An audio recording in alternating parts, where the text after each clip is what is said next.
नमस्कार बच्चों, जय श्री कृष्णा। स्वागत है आपका 11th होम साइंस की क्लास में। तो बच्चों, हम 10th लेसन पढ़ रहे थे पोषण, स्वास्थ्य और स्वास्थ्य विज्ञान। बच्चों, कल इस लेसन के अंदर हमने स्वास्थ्य के विभिन्न आयामों के बारे में अध्ययन किया था, जिसमें सामाजिक स्वास्थ्य, मानसिक स्वास्थ्य, शारीरिक स्वास्थ्य के बारे में अध्ययन किया था। स्वास्थ्य के सूचकों के बारे में हमने अध्ययन किया था और पोषण के बारे में भी अध्ययन किया था, और स्वास्थ्य और पोषण में क्या संबंध है इसके बारे में भी अध्ययन किया, और विभिन्न प्रकार के पोषक तत्वों के बारे में भी हमने अध्ययन किया। आज हम बच्चों पढ़ेंगे कि अच्छा स्वास्थ्य और पोषण कैसे एक दूसरे में लाभ पहुंचाते हैं, और इसके साथ ही हम ये भी पढ़ेंगे कि पोषणात्मक स्वास्थ्य को प्रभावित करने वाले कारक कौन कौन से हैं, और पोषण संबंधी समस्याएं कौन कौन सी है, और पोषण संबंधी समस्याओं के क्या परिणाम होते हैं, सभी के बारे में हम आज अध्ययन करने जा रहे हैं। तो चलते हैं बच्चों हम टेक्स्ट बुक की ओर। देखिए बच्चों, तो हम आज पढ़ने जा रहे हैं कि अच्छा स्वास्थ्य और पोषण किस प्रकार से हमारे लिए लाभदायक है। और अच्छे स्वास्थ्य, जैसा कि हमें नाम से ही मालूम चल रहा है कि अच्छे स्वास्थ्य वाले जो लोग होंगे वो हमेशा प्रसन्नचित्त रहते हैं, है ना, और वो दूसरों की अपेक्षा अधिक कार्य करने की क्षमता रखते हैं, है ना।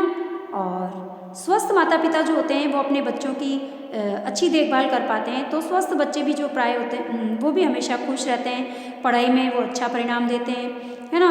और जब कोई भी व्यक्ति स्वस्थ रहेगा, हम कह सकते हैं स्वस्थ का मतलब क्या है, हमने पहले भी इसके बारे में पढ़ा है कि स्वास्थ्य का मतलब होता है कि शारीरिक रूप से, मानसिक रूप से और सामाजिक रूप से यदि कोई व्यक्ति स्वस्थ है तो उसी को हम स्वस्थ कहते हैं। तो कोई भी व्यक्ति परिवार से ही इसकी शुरुआत होती है और पेरेंट्स से ही इसकी शुरुआत होती है। यदि पेरेंट्स स्वस्थ रहेंगे और अपने बच्चों की देखभाल ठीक ढंग से करेंगे तो हम कह सकते हैं कि वो परिवार स्वस्थ रहेगा, और उस परिवार के अंदर सभी सदस्य जो होंगे प्रसन्नचित्त भी होंगे और अपने आसपास के सभी कार्यों को व्यवस्थित तरीके से समय पर करते होंगे, पंक्चुअलिटी से करते होंगे, है ना। और बच्चे भी अच्छी पढ़ाई करके अच्छे परिणाम देते होंगे, है ना। तो हम कह सकते हैं कि स्वस्थ व्यक्ति जो होते हैं वो अधिक रचनाशील हो सकते हैं, है ना, अधिक सक्रिय रूप से कार्य कर सकते हैं, विभिन्न गतिविधियों में सक्रिय रूप से भाग ले सकते हैं, है ना। और यदि हम इसका जस्ट अपोजिट देखें कि वे लोग जिनको अच्छा पोषण नहीं मिल रहा है, या जिनको पोषण नहीं मिलेगा, या पोषक तत्व जो है भोजन में नहीं मिल रहे हैं, आहार में नहीं मिल रहे हैं प्रॉपर मात्रा में, तो वे लोग जो होंगे किसी न किसी रूप से कुछ तत्वों की कमी के कारण भी कुपोषित हो जाएंगे, या फिर विभिन्न प्रकार की बीमारियां जो है उन्हें घर कर लेगी, और जिसके कारण वो व्यक्ति न तो शारीरिक रूप से, न मानसिक रूप से, न ही सामाजिक रूप से स्वस्थ रह पाएंगे, और वो हमेशा उदास रहेंगे, सुस्त रहेंगे, आलसी रहेंगे, है ना, एनर्जेटिक नहीं रहेंगे, किसी भी कार्य को करने में वो जो है सक्षम नहीं हो पाएंगे। तो बिल्कुल सही कहा है कि अच्छा स्वास्थ्य पोषण पर डिपेंड करता है कि अगर पोषण ठीक ढंग से मिलेगा तो स्वास्थ्य भी अच्छा होगा, और स्वस्थ व्यक्ति जो होंगे वो अलग से ही पहचानने में आ जाते हैं हमें, है ना, और वो सक्रिय रूप से सभी कार्यों को व्यवस्थित तरीके से करते हैं और समय पर भी करते हैं। तो अब हमें समझ में आया कि अच्छा पोषण जो है अच्छे स्वास्थ्य के लिए आवश्यक है। तो हमारा ये कर्तव्य है कि हम अपने परिवार का पूरा ख्याल रखें, परिवार के अंदर सभी जितने भी मेंबर्स हैं उन सभी की आवश्यकताओं के अनुरूप हम आहार आयोजन करें और उनको व्यवस्थित तरीके से फूड प्रोवाइड करें ताकि हमारा परिवार स्वस्थ रहे। कहानी दी है जिसके अंदर हमें बताया है कि इष्टतम पोषणात्मक स्तर महत्वपूर्ण है। इष्टतम पोषणात्मक स्तर यानी कहने का मतलब ये है कि आवश्यकता के अनुसार पोषण जो है वो व्यक्तियों के लिए आवश्यक है। क्यों? इसका क्या कारण है? इसका कारण ये है कि ये शरीर के वजन को व्यवस्थित बनाए रखता है। इससे हमारे शरीर की जो मांसपेशियां होती है उनकी सुदृढ़ता बनी रहती है। इसके कारण हम जो है असक्ता के जोखिम को कम कर सकते हैं, यानी कि नहीं करने वाले कार्यों को भी हम कर पाते हैं आसानी से, हर कार्य को करने में हम सक्षम रहते हैं। इसके साथ साथ संक्रमण से बचने के लिए हमारे शरीर की प्रतिरोधक क्षमता भी बढ़ती है ना। यदि हम अपने आहार में इष्टतम पोषणात्मक स्तर रखेंगे, यानी कि सभी पोषक तत्वों को शामिल करेंगे या संतुलित मात्रा में यदि आहार हम लेंगे तो इससे संक्रमण से बचने के लिए हमारे शरीर में रोग प्रतिरोधक क्षमता उत्पन्न होगी और हम विभिन्न रोगों से बच पाएंगे और स्वस्थ रह पाएंगे, और शारीरिक और मानसिक तनाव से भी हम आसानी से निपट पाएंगे, है ना। जब हम स्वस्थ रहेंगे तो ऑटोमेटिक ही ना तो हमको शारीरिक जो है वो किसी प्रकार का तनाव रहेगा, ना ही कोई मानसिक तनाव रहेगा, और हम एनर्जेटिक रहेंगे, सभी कार्यों को व्यवस्थित तरीके से कर पाएंगे। और इसके साथ साथ उत्पादकता को बेहतर बनाता है, यानी कि जब व्यक्ति स्वस्थ रहेगा तो वो एक अच्छा उत्पादक होगा, किसी भी कार्य को करेगा तो एक वो सृजनात्मक दृष्टि से उस कार्य को करेगा, तो यानी कि वो एक अच्छा उत्पादक है ना। तो हम कह सकते हैं कि इष्टतम पोषणात्मक स्तर जो होता है वो इन सभी कारणों के लिए महत्वपूर्ण है। तो हमें अपने परिवार का पूरा ध्यान रखना चाहिए, उनको सभी पोषक तत्वों से युक्त आहार जो है वो उपलब्ध कराना चाहिए समय समय पर उनकी आवश्यकताओं के अनुसार, ठीक है। तभी वो व्यक्ति एक अच्छा उत्पादक बन पाएगा, है ना। अब देखिए बच्चों, एक अच्छा उत्पादक बनने के लिए किन किन चीज़ों की आवश्यकता होगी, यदि हम देखें कि उत्पादकता के लिए अपेक्षित स्वास्थ्य और पोषणात्मक योगदान किस प्रकार से रहता है ना। एक चार्ट के द्वारा हमें बताया गया, इसके अंदर बहुत ही सुंदर समझाया है। देखो कि एक अच्छा उत्पादक बनने के लिए सबसे पहली बात तो आहार आयोजन ठीक प्रकार का होना चाहिए, स्तम पोषण होना चाहिए, यानी कि उसके अंदर सभी पोषक तत्वों को आवश्यकता अनुसार जो है वो लेना चाहिए। उससे अच्छा स्वास्थ्य होगा, अच्छा स्वास्थ्य प्लस आसपास की स्वच्छता का, व्यक्तिगत स्वच्छता का भी विशेष रूप से ध्यान रखना है, और क्या उसे सभी प्रकार की चिकित्सीय जो सुविधाएं उपलब्ध कराई जा रही है सरकार के द्वारा, क्या वो उनका ठीक ढंग से उपयोग कर पा रहा है, नहीं कर पा रहा है, या उनको जो है विभिन्न प्रकार की सरकार के द्वारा बनाई गई योजनाओं के बारे में जानकारियाँ है या नहीं है ना। इन सभी का उपयोग वो कर रहा है या नहीं कर रहा है समय समय पर। इसके साथ साथ उसे जो है शिक्षा प्राप्त करने का मौका मिल रहा है नहीं मिल रहा है, अवसर मिल रहा है नहीं मिल रहा है, और अपने स्किल्स को बढ़ाने का, अपनी क्वालिटीज़ को बढ़ाने का, अपने गुणों को बढ़ाने का, है ना, अपनी पर्सनालिटी को डेवलप करने का मौका उसको मिल रहा है या नहीं मिल रहा है ना। और इसके साथ ही अच्छा पर्यावरण, उसके आसपास का जो पर्यावरण है वो एटमॉस्फेयर है वो भी कैसा है। यदि एटमॉस्फेयर अच्छा है, उसको जो है शिक्षा के सारे जो है वो अवसर मिल रहे हैं, इसके साथ साथ सारी वो चिकित्सीय सुविधाओं का उपयोग कर रहा है, या फिर वो व्यक्तिगत रूप से भी स्वस्थ है ना, उसका स्वास्थ्य अच्छा है, उसको सभी पोषक तत्व मिल रहे हैं, उसका आहार आयोजन व्यवस्थित है, तो वो हमारे परिवार के लिए, हमारे समाज के लिए, हमारे देश के लिए एक अच्छा उत्पादक तैयार हो सकता है, और हम कह सकते हैं कि वो हर कार्यों को करने में सक्षम हो पाएगा, है ना। तो इसीलिए ये कहा है कि अच्छा स्वास्थ्य जो है वो अच्छे स्वास्थ्य के लिए अच्छा पोषण आवश्यक है ना। अब देखिए बच्चों, यहाँ पर बच्चों की शिक्षा के लिए अच्छी पोषणात्मक स्थिति के लाभों का सारांश यहाँ पर एक चार्ट के द्वारा दर्शाया। देखिए कि अच्छे पोषण के क्या क्या सकारात्मक प्रभाव होते हैं। यदि हम बच्चों को अच्छा पोषण देंगे, न्यूट्रिएंट डाइट देंगे, आवश्यकता अनुसार सभी पोषक तत्व उनके आहार में शामिल करेंगे, तो उसके बहुत सारे सकारात्मक प्रभाव पड़ते हैं। यानी कि उनके मस्तिष्क का विकास अच्छा होगा, है ना, उनके स्वास्थ्य की सामान्य स्थिति रहेगी, स्वास्थ्य जो है अच्छा रहेगा, उनकी दृष्टि जो है वो कमजोर नहीं होगी, है ना। इसके साथ साथ उनमें संज्ञानात्मक विकास को भी प्रभावित करेगा। संज्ञानात्मक विकास के बारे में मैंने पहले भी आपको बताया है कि संज्ञानात्मक विकास का मतलब होता है कि उसकी सोचने की, विचारने की शक्ति, उसकी कल्पना शक्ति, है ना, तर्क वितर्क की जो शक्ति है उसका भी विकास होगा। जब मानसिक विकास होगा तो ऑटोमेटिक ही वो किसी भी कार्य को करने के लिए उसके बारे में प्लानिंग कर पाएगा, कल्पना शक्ति उसकी बढ़ेगी, वो तर्क वितर्क कर पाएगा, है ना। और उसका संज्ञानात्मक विकास होगा तो इससे उसकी स्मृति भी बढ़ेगी, उसकी एकाग्रता बढ़ेगी, है ना, उसकी किसी भी कार्य को कंसंट्रेट होने की पावर भी बढ़ेगी, है ना। तो हम कहते हैं कि अच्छे पोषण के बहुत ही सकारात्मक प्रभाव है। इसके साथ ही पर्यावरण के साथ सक्रिय रूप से पारस्परिक क्रिया और इसकी अनुपस्थिति में कमी और फेल होने तथा स्कूल की पढ़ाई के बीच में छोड़ देने का जोखिम कम रहता है। यानी कहने का मतलब ये है कि जब अच्छा पोषण स्तर बच्चे को मिलेगा तो बच्चा अच्छे से स्वस्थ रहेगा तो उसका पढ़ाई में मन लगेगा, वो अच्छे से पढ़ाई कर पाएगा समय पर और अच्छे परिणाम देगा। लेकिन यदि उसके आसपास का एटमॉस्फेयर ठीक नहीं है, उसको पोषक तत्व अच्छे नहीं मिल रहे, पोषण अच्छा नहीं मिल रहा है, तो हो सकता है कि इसकी अनुपस्थिति में वो बच्चा स्वस्थ नहीं रहने के कारण अपनी पढ़ाई पर ध्यान नहीं दे पाएगा, वो अच्छे परीक्षा में अच्छे जो है परिणाम नहीं दे पाएगा, या फिर स्कूल की पढ़ाई बीच में ही वो छोड़ देगा, है ना। तो कई प्रकार के विपरीत प्रभाव भी हो सकते हैं इनकी अनुपस्थिति में। तो हम कह सकते हैं कि हमें बच्चों के लिए, बच्चों की अच्छी शिक्षा के लिए पोषणात्मक स्थिति का विशेष रूप से ध्यान रखना चाहिए, क्योंकि इसके बहुत ही सकारात्मक प्रभाव पड़ते हैं। इसके साथ साथ यदि हम बच्चों को अच्छा पोषण दे रहे हैं तो उनकी दृष्टि अच्छी रहेगी। अगर हम बच्चों को फूड के अंदर विटामिन ए नहीं दे रहे हैं तो विटामिन ए की कमी से आंखें कमज़ोर हो जाएगी बच्चों की, है ना। जब हम उनको सभी पोषक तत्व देंगे जिसमें आयरन है, विटामिन ए है, विटामिन सी है, विटामिन बी है, सभी प्रॉपर मात्रा में जब उनको आवश्यकता अनुसार मिलेंगे तो बच्चों की दृष्टि भी ठीक रहेगी। और यदि नहीं मिल रहे तो बच्चे जो है दृष्टिहीनता के शिकार हो जाएंगे, है ना। तो कहने का मतलब ये है कि हमें बच्चों के लिए विशेष रूप से आहार आयोजन करते समय ध्यान रखना चाहिए और परिवार की महिलाओं को विशेष रूप से जो है अपने परिवार की आवश्यकताओं के अनुसार आहार आयोजन करना चाहिए और सभी पोषक तत्वों को आहार में शामिल करना चाहिए। तभी हमारे बच्चे जो है स्वस्थ रह पाएंगे और बच्चे स्वस्थ रहेंगे तो परिवार स्वस्थ रहेगा, परिवार स्वस्थ रहेगा तो समाज स्वस्थ रहेगा और समाज स्वस्थ रहेगा तो एक अच्छे राष्ट्र का निर्माण होगा और वो बच्चा ही एक अच्छा उत्पादक बनेगा, है ना। तो अब चलते बच्चों आगे।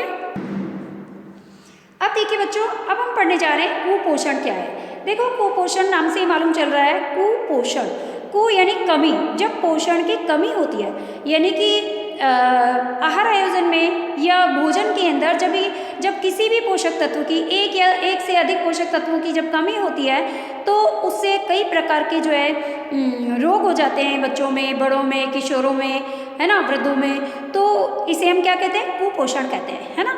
तो यहाँ पर आपकी इसमें परिभाषा दी है कि सामान्य पोषण में किसी भी प्रकार का बदलाव कुपोषण कहलाता है। जब पोषक तत्वों का अंतःग्रहण, इनटेक जो होता है वो शरीर के द्वारा अपेक्षित मात्रा से कम हो या फिर अपेक्षा से अधिक हो तो उसका परिणाम कुपोषण कहलाता है। कहने का मतलब ये है कि यदि हम पोषक तत्व आवश्यकता से कम ले रहे हैं तो भी हम कुपोषण से शिकार हो सकते हैं, है ना। तो इसे हम अल्प कुपोषण कहेंगे।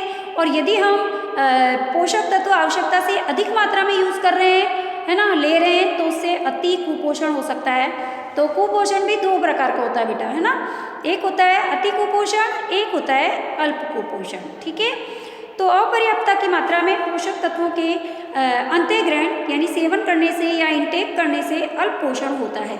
जब हम कम मात्रा में पोषक तत्व यूज़ करेंगे आवश्यकता से तो हम अल्प पोषण के शिकार हो जाएंगे और यदि हम आवश्यकता से अधिक मात्रा में पोषक तत्वों का यूज़ करेंगे या सेवन करेंगे तो हम अति कुपोषण के शिकार हो जाएंगे। तो अब समझ में आया कुपोषण किसे कहते हैं। तो किशोरों में कुपोषण का अत्यंत ही महत्वपूर्ण कारण आहार के गलत विकल्प के प्रति अभिरुचि और संयोजन हो सकते हैं। हम कहते हैं कि हमने किशोरावस्था के दौरान जो है कुपोषण काफ़ी अधिक देखने को हमें मिलता है।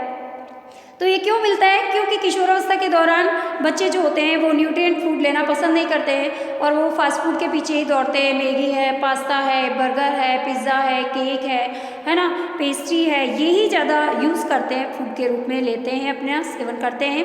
तो इसके कारण उनको कैलोरी तो ज़्यादा मिलती है लेकिन पोषक तत्व प्रॉपर नहीं मिल पाते, जिसके कारण भी वो कुपोषण के शिकार हो जाते हैं। तो मोटापा बढ़ जाता है, इससे शुगर हो जाती है ना, और ब्लड प्रेशर बढ़ जाता है, कई प्रकार की बीमारियां इन्हें हो जाती है। तो ये था बच्चों हमारा कुपोषण। प्रश्न बनता है बहुत ही अच्छा सा इसमें, कुपोषण किसे कहते हैं और अति कुपोषण और अल्प कुपोषण में अंतर बताइए। ठीक है बेटा, चलते हैं आगे।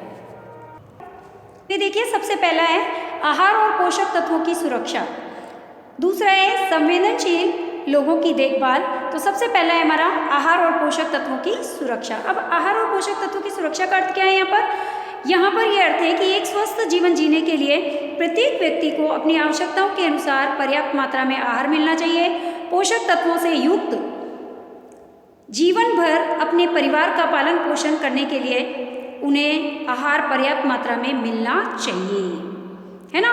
यानी कि सरकार का ये कर्तव्य है कि सभी व्यक्तियों को स्वस्थ जीवन जीने के लिए प्रत्येक व्यक्ति को उसकी आवश्यकता के अनुसार पर्याप्त मात्रा में आहार मिलना चाहिए, पोषक तत्वों से युक्त आहार मिलना चाहिए, ताकि वो अपने परिवार का पालन पोषण ठीक ढंग से कर सके।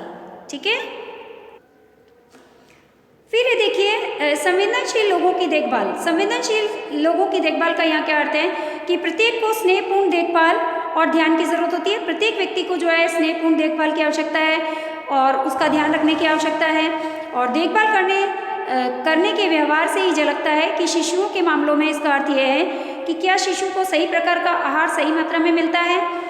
साथ ही साथ गर्भवती महिलाओं के लिए भी देखो, सरकार ने विभिन्न आयु वर्ग के लोगों के लिए या व्यक्तियों के लिए, जैसे शैशवावस्था में शिशुओं के लिए, फिर बाल्यावस्था में बालकों के लिए, किशोरावस्था में किशोरों के लिए, है ना, गर्भवती महिलाओं के लिए और वृद्धावस्था में वृद्धों के लिए अलग अलग प्रकार की जो है आहार की मात्राएं जो है वो उनको आहार जो है वो उपलब्ध कराने की विभिन्न प्रकार की योजनाएं भी बना रखी है।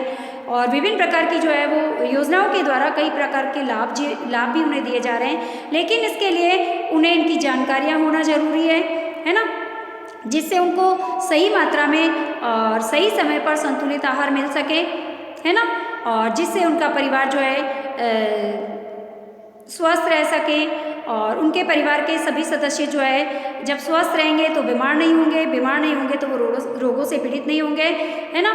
तो इसीलिए संवेदनशील लोगों की देखभाल का मतलब यही है यहाँ पर कि सरकार को जो है सभी प्रकार के ऐसे लोग जिनको देखभाल की ज़रूरत है ना, उनकी और विशेष रूप से ध्यान देना चाहिए और उनको सभी प्रकार की सुविधाएं उपलब्ध करानी चाहिए आहार से संबंधित, है ना, और उनको पोषक तत्वों से युक्त आहार जो है वो प्रोवाइड कराना चाहिए और उनकी देखभाल समय समय पर होनी चाहिए ताकि सभी परिवार जो है वो स्वस्थ रह सके और हमारा देश, हमारा राष्ट्र स्वस्थ रह सके। अब देखिए फिर है सर्वे सन्तु निरामया, यानी सर्वे सन्तु निरामया यानी सभी स्वस्थ रहे। इसमें रोग का निवारण और रोग हो जाने पर उसका इलाज शामिल है। सरकार ने विभिन्न प्रकार के रोगों का निवारण करने के लिए विभिन्न प्रकार की चिकित्सीय सुविधाएं भी जो है उपलब्ध कराई है। इसमें ग्रामीण क्षेत्र पर जो है गाँवों के अंदर भी जो है हॉस्पिटल्स बना रखे हैं जहाँ पर जाकर हम अपने रोगों का इलाज करा सकते हैं, दवाइयाँ ले सकते हैं। अभी तो गवर्नमेंट ने जो है दवाइयाँ भी जो है फ्री रखी है ना, 90% तक हमको दवाइयाँ जो है फ्री मिल जाती है ना। तो सभी को इसका फ़ायदा उठाना चाहिए, इन योजनाओं के बारे में सबको जानकारी होनी चाहिए। और यदि ग्रामीण क्षेत्र पर हमारे रोगों का निवारण नहीं होता है या हम ठीक नहीं होते तो उसको फिर डिस्ट्रिक्ट लेवल पर रेफ़र किया जाता है और डिस्ट्रिक्ट लेवल पर बड़े बड़े चिकित्सालय हैं जहाँ पर जो है डॉक्टर्स वगैरह अच्छे से सभी का इलाज हो पाता है।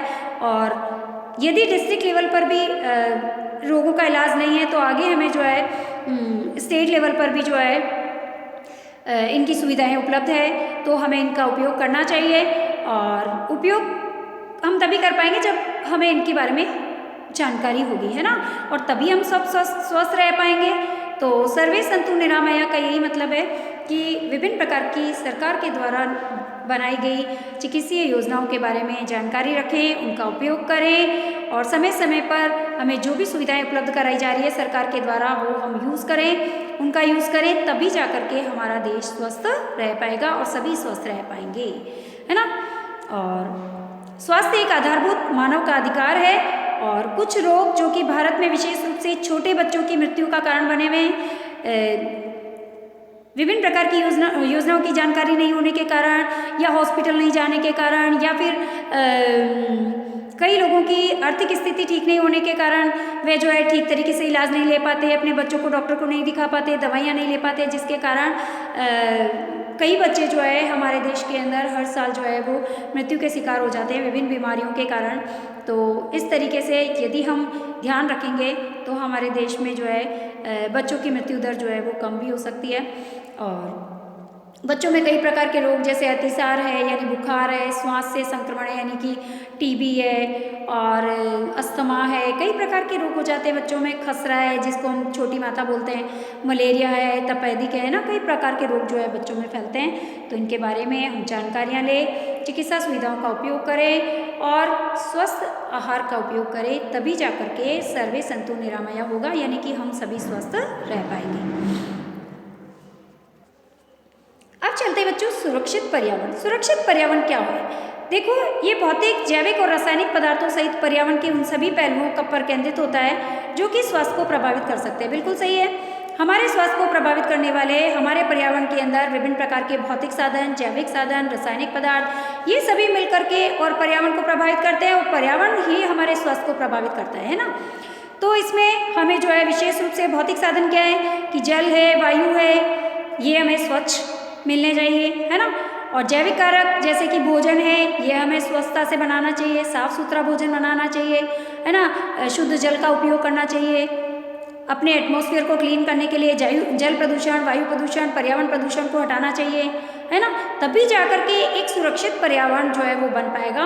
और सुरक्षित पर्यावरण जब बनेगा तभी हमारा देश स्वस्थ रहेगा, हम सभी स्वस्थ रह पाएंगे, है ना।